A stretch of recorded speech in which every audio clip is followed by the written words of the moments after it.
మావోయిస్టులు ఎవరు పేలుళ్ళకి పాల్పడ్డారు, ఎవరు ప్రాణాలు తీశారు, ఎవరు బాంబులు పెట్టారు, ఎవరు మందు పాత్ర పెట్టారో పోలీసులకు తెలుసు.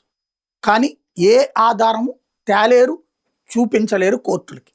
ఒక మావోయిస్టు దొరికితే, ఒక మావోయిస్టును పట్టుకుంటే అతని మీద అంతకుముందు వీళ్ళు ఆరోపిస్తూ పెట్టిన ఏ కేసుని నిరూపించలేరు. ఎందుకంటే సాక్ష్యాల మీద కాన్సన్ట్రేట్ చేయరు వీళ్ళు. అయితే ఎన్కౌంటర్, లేదంటే అరెస్ట్ చేసాం, అయిపోయింది, కొన్ని రోజులు జైల్లో పడేసాం, అయిపోయింది.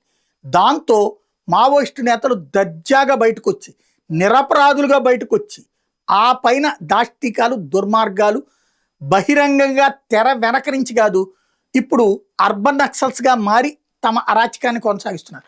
మరి ఇప్పుడు ఈయన ప్రశాంతంగా ఉంటారా, లేకపోతే మళ్ళీ అర్బన్ నక్సల్గా మారతారో చూడాలి.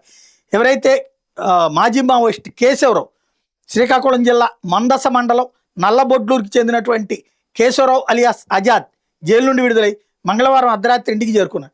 చిన్నతనంలో మావోయిస్టు ఉద్యమంలో చేరిన ఆయన అజ్ఞాతంలోకి వెళ్ళిపోయారు.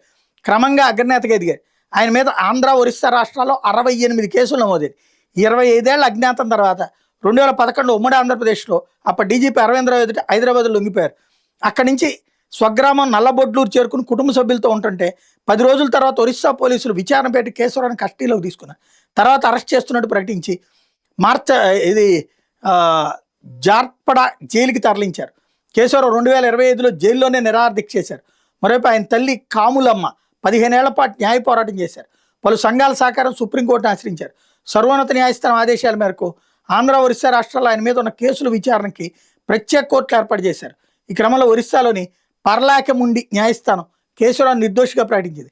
ఇంటికి చేరుకున్న కేశవరావుకి ఆయన తల్లి కాములమ్మ మిఠాయిలు తినిపించి మురిసిపోయారట.